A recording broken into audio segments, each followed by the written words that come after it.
Hello Brian, আসসালামু আলাইকুম। সবাইকে ঈদ মোবারক।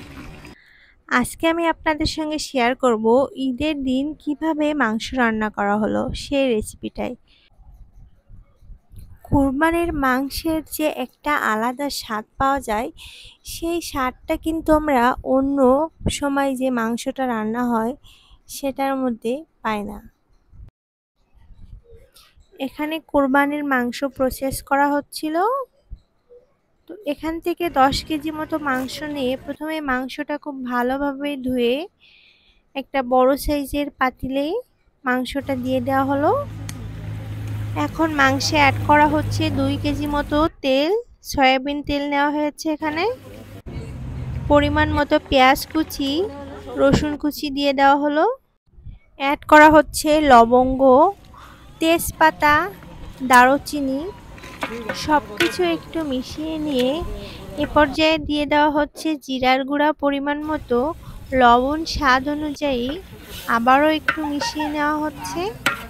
এখন অ্যাড করে দেওয়া হচ্ছে আস্ত কিছু শুকনা মরিচ। মাংসটা কিছুক্ষণ রান্না করে নেওয়ার পরে যখন মাংসের কালারটা চেঞ্জ হয়ে আসবে, এ পর্যায়ে অ্যাড করে দিতে হবে এলাচ বাটা এবং কিছুটা মরিচ বাটা দিয়ে খুব ভালোভাবে মিশিয়ে নিতে হবে। মাংস থেকে যথেষ্ট পানি বের হয়েছিল, দেখতে পাচ্ছেন পানিটা এখন অনেকটাই শুকিয়ে এসেছে। এ পর্যায়ে অ্যাড করে দিয়েছে রসুন বাটা, পেঁয়াজ বাটা, আদা বাটা এবং হলুদ গুঁড়া।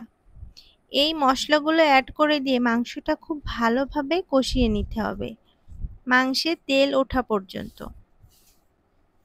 এখন নেড়ে চেড়ে ভালোভাবে কষিয়ে নিচ্ছে।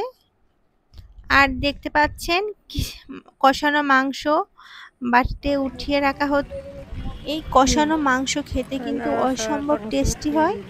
আমাদের তো সব সময় মাংস রান্নার সময় এরকমভাবে কয়েক পিস উঠিয়ে রাখতে হয়। এ পর্যায়ে মাংস কষানো হয়ে গিয়েছে, এখন অ্যাড করে দিতে হবে পরিমাণ মতো পানি। ঝোল কিছুটা কমে আসা পর্যন্ত রান্না করতে হবে। নামানোর আগে অ্যাড করে দিচ্ছে এখন গরম মশলা। এই তো আমাদের মাংস রান্না এখন কমপ্লিট। দেখতে পাচ্ছেন দেখতে কতটা লোভনীয় হয়েছে। আর এ পাশের চুলায় রান্না হচ্ছিল ভাত। মাটির চুলায় ভাত রান্না হচ্ছে। এখন গরম ভাতের সঙ্গে মাংস পরিবেশন করে নেওয়া হচ্ছে। খেতে অসম্ভব মজার ছিল। সঙ্গে আরও কয়েকটি রেসিপি ছিল যেগুলো আমি নেক্সট ভিডিওতে আপনাদের সঙ্গে শেয়ার করব। সবাই ভালো থাকবেন, লাইক কমেন্ট শেয়ার করে পাশেই থাকবেন। আল্লাহ হাফেজ।